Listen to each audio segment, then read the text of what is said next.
Yes, good morning, students. Good morning, ma'am. How are you all? We are fine, ma'am. Yes, in this class we will study about future tense. जैसे कि आप लोगों ने पहले tenses के बारे में पढ़ा, देन हमने पढ़ा प्रेजेंट टेंस, पास्ट टेंस. अब हम इस क्लास के अंदर फ्यूचर टेंस के बारे में पढ़ेंगे. ओके? और फ्यूचर का मीनिंग क्या होता है? भविष्य काल. हिंदी में जैसे काल 3 तरह के होते हैं, तो फ्यूचर का क्या मतलब होता है? भविष्य काल, जिसका आज से कोई लेना देना नहीं है. Just like we can say planning. जैसे आप अपने फ्यूचर की प्लानिंग करते हैं ना, वैसे ही. तो फ्यूचर का मतलब जो भी काम किया जाएगा, जो भी एक्शन डिनोट होंगे, वो सब आपके फ्यूचर के लिए होंगे. Okay? Yes, types of future tense. इसके सबके जैसे टाइप 4 होते हैं, इसके भी 4 टाइप्स है. सिंपल या इनडेफिनिट फ्यूचर टेंस होता है. सेकंड होता है हमारा future continuous tense, future perfect tense and future perfect continuous tense. 4 होते हैं इसके. First of all future indefinite tense, या इसको सिंपल फ्यूचर टेंस, ये दोनों कह सकते हैं हम. ओके? यहाँ पर ये सिंपली हमें क्या डिनोट करते हैं? A tense that expresses an action that will happen in the future.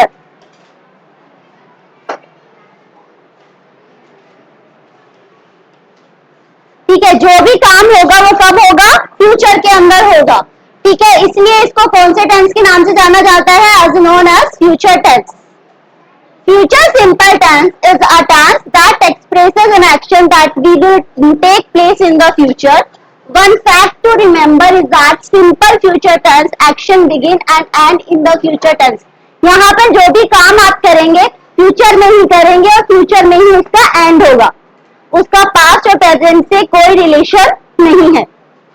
Simple future tense talks about an action that will happen in the future. सारा कुछ जो भी होगा सब फ्यूचर में होगा. तो यहाँ पर ये जो टेंस है आपका फ्यूचर इनडेफिनिट टेंस. हम अगर हिंदी में बात करें तो कोई भी टेंस के लास्ट में हिंदी में कोई वर्ड आता है, गा गी गे आता है ना. मैं जाऊंगा, मैं खाऊंगा, मैं सोऊंगा, तो लास्ट में क्या आना चाहिए? गा गी और गे. अगर ये साउंड आता है तो ये कौन से टेंस में आता है? फ्यूचर इनडेफिनिट में. ठीक है, लास्ट में आता है हमारे गा गी गे. Yes, the sentence structure is. सबका रूल्स होता है कि एक सेंटेंस फॉर्म होता है. वैसे तो हम सबको पता है, हम एक सेंटेंस बनाने के लिए सबसे पहले सब्जेक्ट, वर्ब प्लस ऑब्जेक्ट, इन 3 चीजों की नीड होती है ना इनकी. इसी तरह से फ्यूचर इंडेफिनिट टेंस में क्या होता है? सबसे पहले आपका सब्जेक्ट आएगा, फिर विल शैल आएंगे, उसके बाद वर्ब की फर्स्ट फॉर्म आएगी. ये याद रखना है, फ्यूचर इंडेफिनिट टेंस में वर्ब की फर्स्ट फॉर्म प्लस ऑब्जेक्ट. बहुत सरल है. फॉर एग्जाम्पल देखिए, I will learn a new language. यहाँ विल क्या है? हमारी वर्ब, जिसे आप ऑक्सिलरी वर्ब बोलते हैं.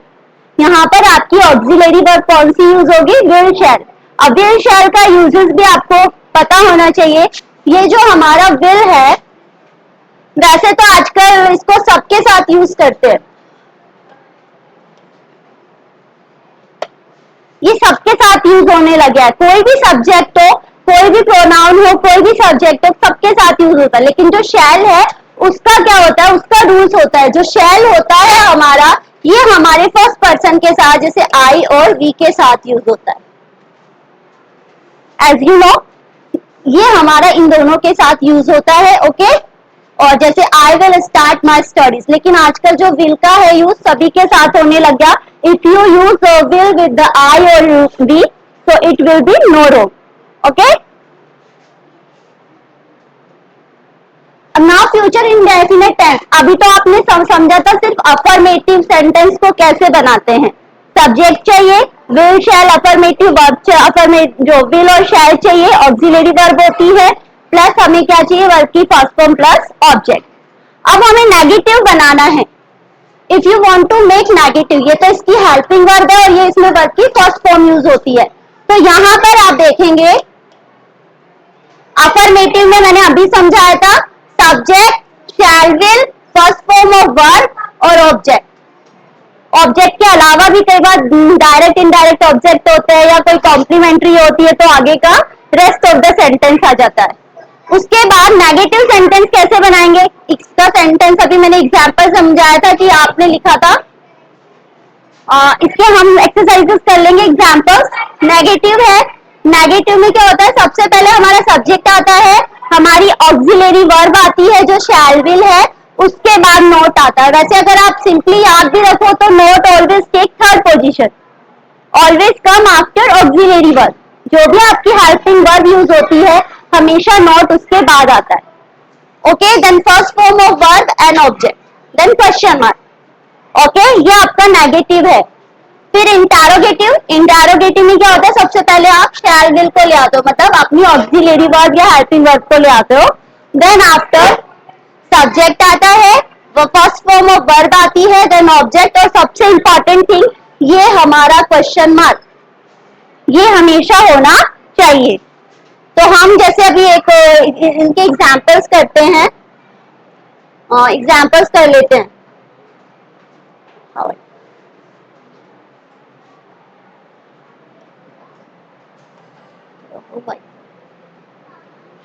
How I take white paste?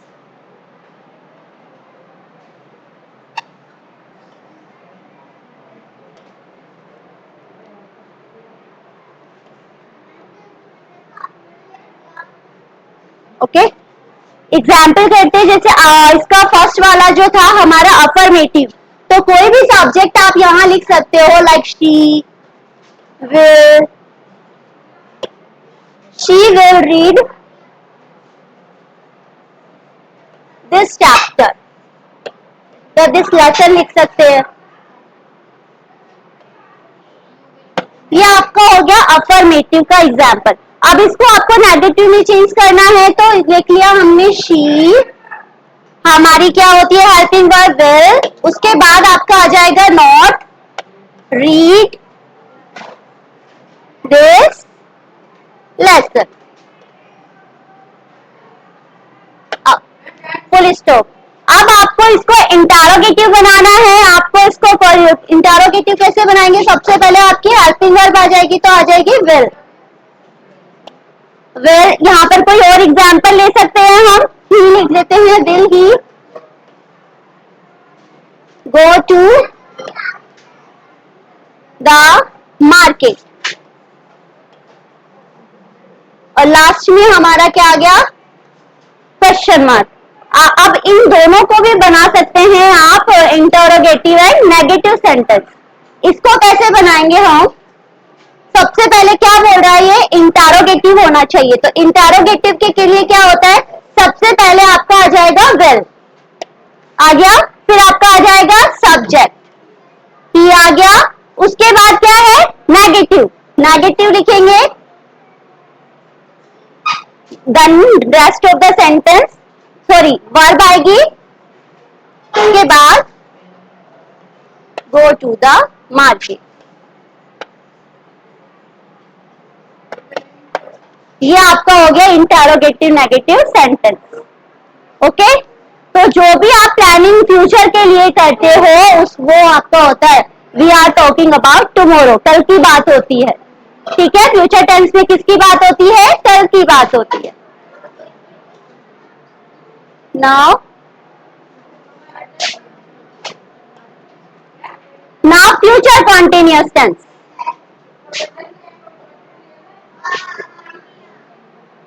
Future continuous tense क्या होता है, कोई भी काम, जैसे आपने प्रेजेंट कॉन्टिन्यूअस में क्या होता है, रहा है, रही है, रहे होता है ना, इसी तरह से फ्यूचर कॉन्टिन्यूअस में क्या हो जाता है हमारा, रहा होगा, रहे होंगे, सॉरी रहे होंगे।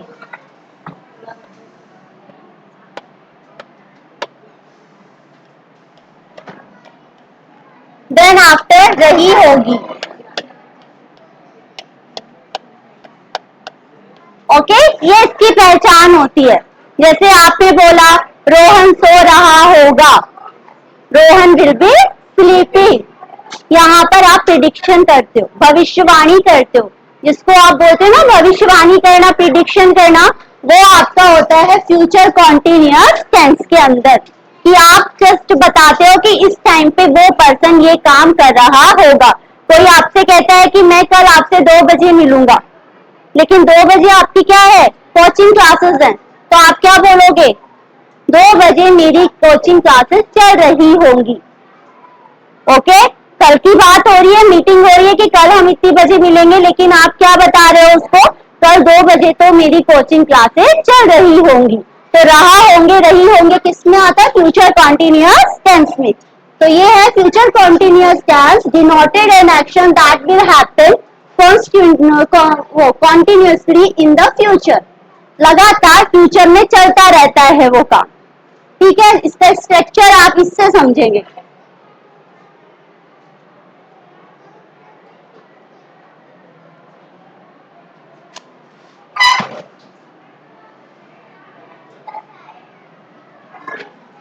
यहां पर ये जो आपको ये लाइन दिख रही है, ये एक लाइन है, इसमें हम बताते हैं क्या है, ये हमारा पास्ट टाइम है, ये हमारा ये फ्यूचर टाइम है, इसके अंदर जो फ्यूचर ही दिया हुआ है, और ये हमारा प्रेजेंट टाइम है। तो यहाँ पर ये क्वेश्चन क्या दिया है, I will be playing games with my friends at 10 PM।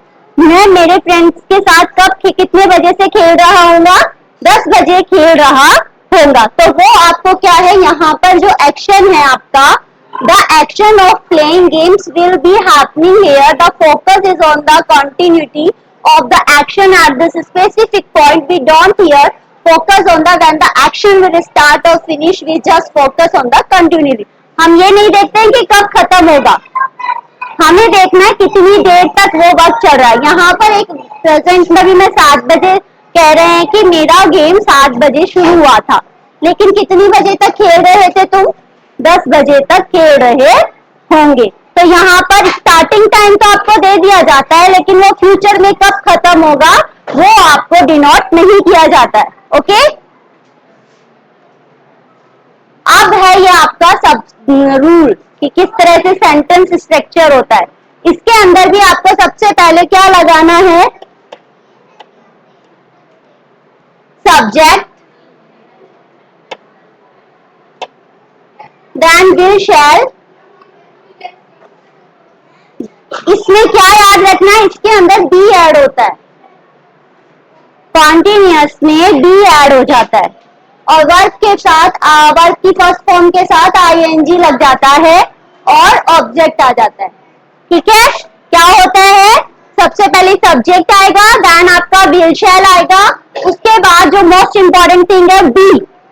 याद रखना फ्यूचर कॉन्टिन्यूअस टेंस में हेल्पिंग वर्ब के बाद बी का यूज करना नेसेसरी है, और कॉन्टिन्यूअस की पहचान ही ये होती है कि फर्स्ट फॉर्म के साथ आईएनजी लगता है, वो चाहे किसी भी टेंस का हो, कॉन्टिन्यूअस में आईएनजी जरूरी लगता है। इसके बाद आपका object, for example I will B, देखो विल बी लग गया ना, रीडिंग दिस बुक, मैं ये बुक पढ़ रहा होऊंगा। He will be playing for the Indian cricket team.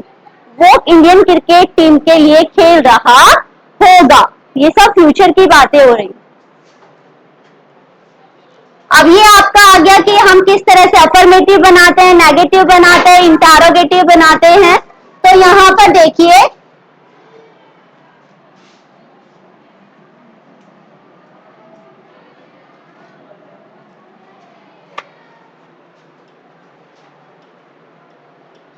यहाँ सबसे पहले कौन सी हेल्पिंग वर्ब यूज होती है, विल बी या shall B.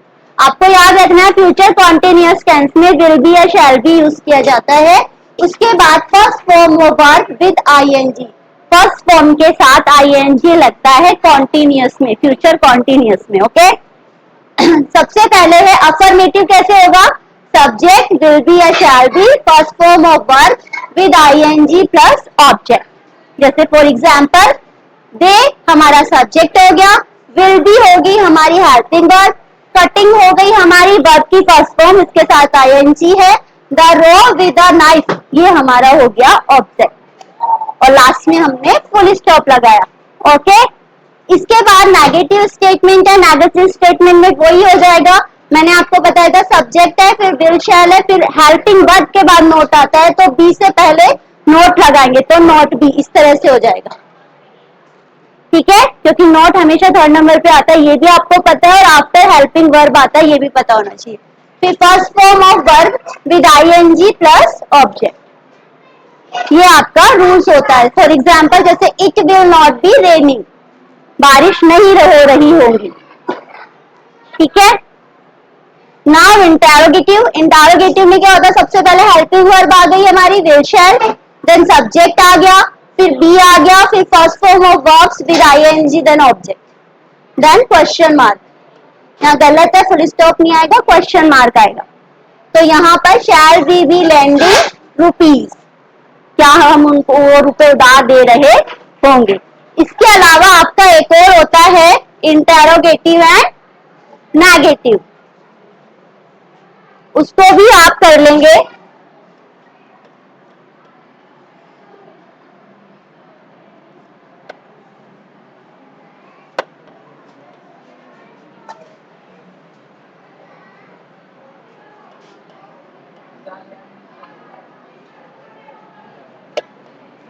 This and don't use this.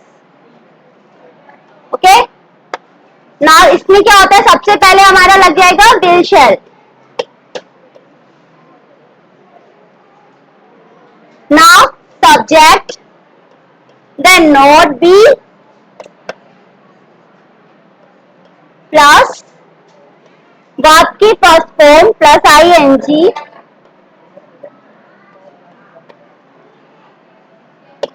Plus हमारा आ जाएगा ऑब्जेक्ट, देन वही हमारा क्वेश्चन मार्क। ठीक है, इसको हम फिर से बना लेते हैं। फॉर एग्जाम्पल आप देखेंगे will they not, will they not be lending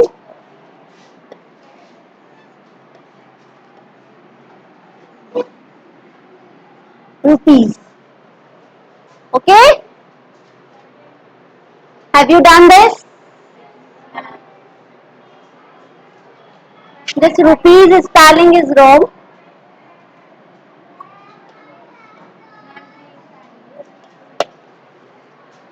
This is your interrogative negative sentences. Now future perfect tense.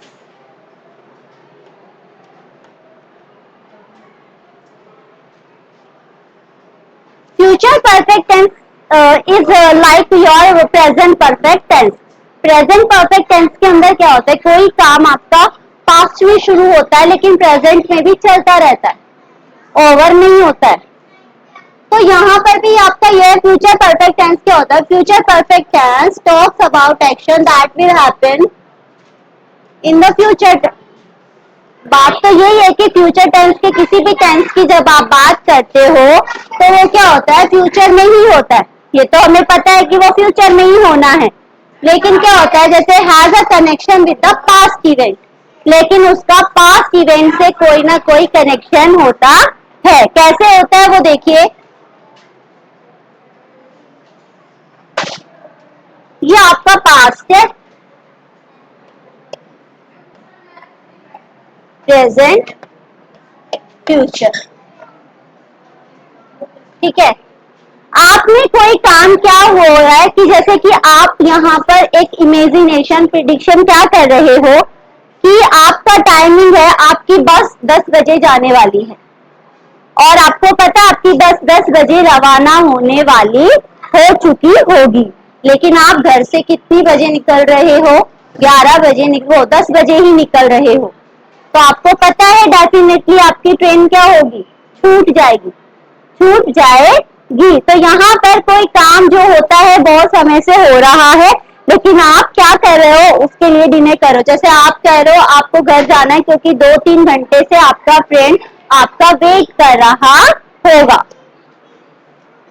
इस तरह से ही हो, तो इसमें चुका होगा, चुकी होंगे आगा।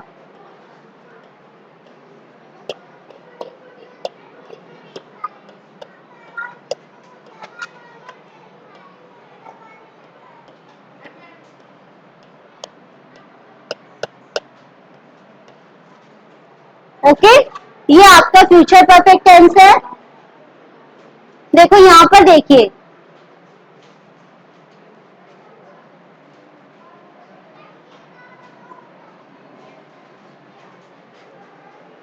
क्या है, ये आपका यहाँ से 5 PM प्रेजेंट टाइम है। I am at a resort right now, present में अभी कहाँ पर है वो, रिसोर्ट के अंदर है। फिर क्या हुआ, फ्यूचर टाइम पे 9:30 पे I will leave the party here, मैं यहाँ पर पार्टी के लिए चला जाऊंगा, मतलब रिसोर्ट में जो पार्टी हो रही है उससे वो कब चला जाएगा, कितनी बजे वहां से फ्री हो जाएगा, 9:30 पे वहां से फ्री हो चुका होगा। और बाकी की जो प्लानिंग है, John arrives at the party here at this time, second action क्या होता है कि जो जॉन है वो पार्टी में कितनी बजे आएगा, 10 बजे। तो यहाँ पर क्या बोल रहा है, I will have left the party before you come here, क्या कह रहा है, मैं तुम्हारे आने से पहले ही पार्टी को छोड़ चुका होगा। यहाँ पर एक एक्शन पहले खत्म हो जाता है दूसरे एक्शन को करने से पहले। जैसे अभी एग्जाम्पल समझो, क्या है कि आपका फ्रेंड कह रहा है मैं भी पार्टी में आने वाला हूँ, पर आप उससे कह रहे हो आप जब तक आओगे मैं उस पार्टी से जा चुका होऊंगा। This is your future planning in future perfect tense. क्या होता है future perfect tense, here refer to an action that will be completed in the future before another action takes place which basically refer to a certain time in the future. यहाँ पर क्या होता है कि कोई काम आप करोगे लेकिन उससे पहले वो काम आप कर चुके होंगे। जैसे आप क्या बोलोगे कि मैं कल तुमसे 2 बजे मिलने आऊंगा, तो आप कहोगे 2 बजे तो मैं अपनी कोचिंग के लिए निकल जाऊंगा, 2 बजे तो मैं मेरी कोचिंग के लिए निकल जाऊंगा, इसका मतलब मैं तुमसे नहीं मिल पाऊंगा। दूसरा एक्शन होने से पहले फर्स्ट वाला एक्शन खत्म हो जाता है। ये सिर्फ एक आपकी प्रिडिक्शन होती है इसमें। नाउ इसका भी सेंटेंस स्ट्रक्चर क्या होता है, सबसे पहले सब्जेक्ट, आपको पता है यहाँ पर विल हैव और शैल हैव इसलिए लगा क्योंकि ये परफेक्ट टेंस है। परफेक्ट टेंस की पहचान होती है कि उसमें हैव आता है, परफेक्ट की पहचान क्या है, उसमें हैज हैव आता है। तो यहाँ पर हैज तो लगेगा नहीं, विल हैव शैल हैव आएगा। सबसे बड़ी पहचान की परफेक्ट टेंस में वर्ब की थर्ड फॉर्म यूज होती है, ठीक है। उसके बाद आपका आ जाता है object. For example, my mother will have cooked the food, क्या कह रहा है, आप तो अभी समझ लो आप खेल रहे हो लेकिन आप क्या कह रहे हो अपनी फ्रेंड से कि my mother will have cooked the food, शायद मेरी मम्मा ने खाना बना चुकी होगी। आप खेल रहे हो पार्क में लेकिन आप क्या कह रहे हो दूसरे फ्रेंड से, मेरी मदर खाना बना, मैं घर पहुंचूंगा तब तक मेरी मदर खाना बना चुकी होंगी। सेकंड है, he shall have noticed that earlier only, उसने मुझे इससे पहले कभी नोटिस किया, कर चुका होगा, मतलब जो भी है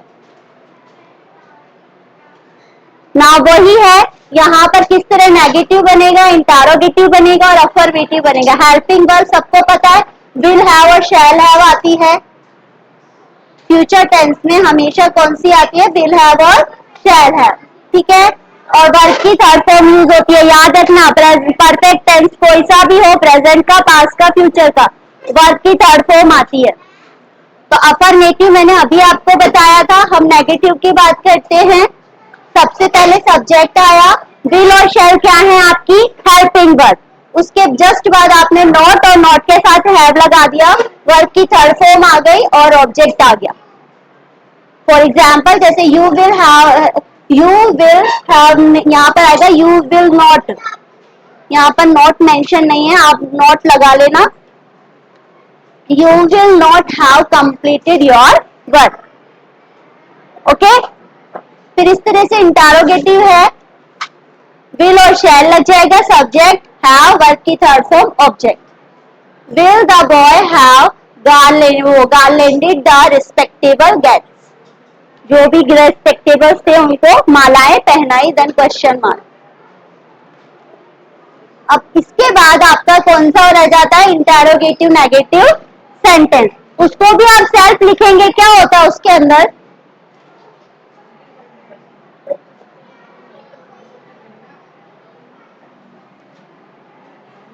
इंटारोगेटिव नेगेटिव में क्या होता है, सबसे पहले इसमें भी आप जैसे इंटारोगेटिव में लगाते हो विल यहाँ शैल लग जाएगा, प्लस आपका सब्जेक्ट आ गया, फिर आपका नोट और हैव आ जाएगा, देन आपकी वर्ब की third form plus object plus question mark. अब यहाँ इसका एग्जाम्पल आप सेल्फ लिखेंगे, क्या एग्जाम्पल होना चाहिए ये आप सेल्फ लिखेंगे, ओके, क्योंकि पूरा जो आपने बनाया है उसके बाद वो आप करेंगे।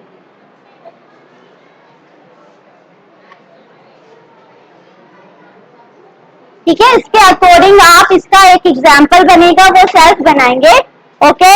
अब हम बात करते हैं हमारा लास्ट जो बचा हुआ है future perfect continuous tense. Future perfect continuous tense क्या होता है? फ्यूचर परफेक्ट कॉन्टिन्यूअस, सुनने में बड़ा है बट इजी है। परफेक्ट है तो परफेक्ट की तरह हैज हैव लग जाएगा, ठीक है। कॉन्टिन्यूअस है तो वर्ब के साथ और फॉर्म के साथ क्या लग जाएगा? आईएनजी लग जाएगा, ठीक है। तो यही डिफरेंस है। यहाँ पर क्या होता है, ये और आपका जो ये परफेक्ट वाला जो था ये सिमिलर होते हैं, लेकिन इनमें क्या होता है टाइम पीरियड में डिफरेंस होता है। इसके अंदर कोई काम क्या होता है लंबे समय से चलेगा वो काम जो आप काम करने जा रहे हो। जैसे अभी आपको यहाँ पढ़ते हुए कितने हो गए, 8th क्लास में हो, 8 years कंप्लीट हो गए हैं, तो आप बोलते हो I have been studying here for 8 years। For example आपने दिया, लेकिन आपको 8 साल यहाँ पर पूरे हो चुके हैं, लेकिन आप कह रहे हो कि अभी आप और पढ़ने वाले हो, तो आप क्या बोलोगे? आई will have studying here for 4 years। अभी मैं 4 साल और स्टडी करूंगा। तो यहाँ पर जो काम आप लंबे समय के लिए करने वाले हो उसके लिए आप क्या यूज करते हो? Future perfect continuous. तो हम फ्यूचर परफेक्ट कॉन्टिन्यूअस की बात करते हैं, वो ये रहा हमारा future perfect continuous. Future perfect continuous tense talks about action that will happen in the future and will be continuing in the future. जो खत्म नहीं हुआ है आगे और चलेगा, लंबे समय तक चलेगा। और इसका है द सेंटेंस स्ट्रक्चर क्या है? सबसे पहले सब्जेक्ट आ गया, विल शैल आ गया, हैव बीन आ गया, वर्ब की फर्स्ट फॉर्म के साथ ING, then object. Will shall आपकी हेल्पिंग वर्ब है, हैव आपका परफेक्ट टेंस आ रहा है इसलिए आ गया, बीन आपका आता ही है परफेक्ट कॉन्टिन्यूअस में, वर्ब की फर्स्ट फॉर्म पे आईएनजी कॉन्टिन्यूअस टेंस की पहचान है इसलिए आ गया, then object. For example she will have been waiting for us, वह हमारा बहुत टाइम से वेट कर रही होगी। और सबसे अच्छी पहचान क्या होती है? जो मोस्टली सेंटेंस में क्या आता है? सिंस और फॉर। क्या आता है? जो एक टाइम ड्यूरेशन होती है उसमें सिंस और फॉर लगता है। सिंस आपका डेफिनेट टाइम होता है और फॉर इनडेफिनेट होता है। जैसे he will have been arranging things for us, कि वो हमारे लिए चीजों को अरेंज कर रही होगी। ये वही आपके रूल्स आ गए हैं। इसके अंदर हेल्पिंग वर्ब कौन सी यूज होती है? विल हैव बीन या शैल हैव बीन। वर्ब की फर्स्ट फॉर्म के साथ आईएनजी लगेगा। ये आपका अफर्मेटिव है, अफर्मेटिव में सब्जेक्ट विल या शैल लग गया, उसके साथ हैव बीन प्लस वर्ब की फर्स्ट फॉर्म के साथ आईएनजी, ऑब्जेक्ट और सिंस फॉर फ्रेजेस। सिंस लगता है, सिंस और फॉर लगता है, ये टाइम ड्यूरेशन के लिए लगता है आपका, ओके। ये नेगेटिव हो गया, वही सब्जेक्ट आ गया आपका, विल शैल के साथ नोट लग गया, हैव बीन हो गया, वर्ब की फर्स्ट फॉर्म के साथ आईएनजी प्लस ऑब्जेक्ट और सिंस और फॉर। एग्जाम्पल देखो, he will not have been taking bath since morning, वो सुबह से अभी तक नहीं नहा के चुकी है, मतलब सुबह से बाथरूम में और अभी तक नहीं नहा के निकली है। This is the future tense, okay.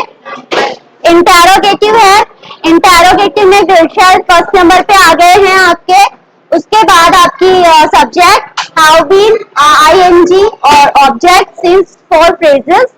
Will, जैसे एग्जांपल देखते हैं, will he have been taking bath since morning. यहाँ पर हमारा इंटेरोगेटिव साइन आ गया। अब इसका इंटेरोगेटिव नेगेटिव आप सेल्फ बना सकते हो, क्योंकि आपने अभी सारे टेंसेस में पढ़ा है, तो आप सेल्फ बनाएंगे, ओके। उसके बाद आपका आता है फ्यूचर कॉन्टिन्यूअस और फ्यूचर परफेक्ट कॉन्टिन्यूअस में क्या डिफरेंस है? ठीक है, इन दोनों का डिफरेंस आता है, क्या है समझ लीजिए एक बार। The difference between future continuous and future perfect tense is that we use future continuous to predict the future while we use future perfect continuous to talk about an ongoing action that will finish before another। हम क्या करते हैं, future continuous में आप prediction करते हैं कि वो कर रहा होगा, वो ये काम कर रहा होगा, लेकिन जो फ्यूचर परफेक्ट कॉन्टिन्यूअस होता है उसके अंदर आपका पहला वाला एक्शन खत्म हो जाता है और दूसरा वाला शुरू हो जाएगा। We can use future continuous to discuss unfinished action that tend to continuous happening in the future. The same goes for future perfect continuous that we use talk about an ongoing action that will continue until a certain point in the future. It tends to show the length of the time that action is happening.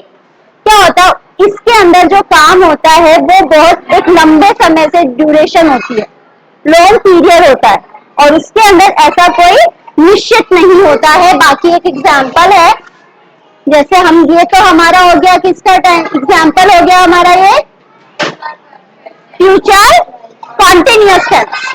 I will be playing in the evening, मैं park में खेल रहा होऊंगा। I will have been playing for 4 hours by 6 o'clock, मैं 6 बजे से लेकर 4 घंटे तक खेलता ही रहा होऊंगा। मतलब यहाँ पर एक टाइम ड्यूरेशन जो है लंबी आई है आपकी, ठीक है। तो यही एग्जाम्पल है, आप फ्यूचर कॉन्टिन्यूअस टेंस को फिर से पढ़ेंगे और आई होप ये आपको बहुत अच्छे से समझ में आया आप लोगों को अच्छे से समझ में? Yes, ma'am. Okay, thank you.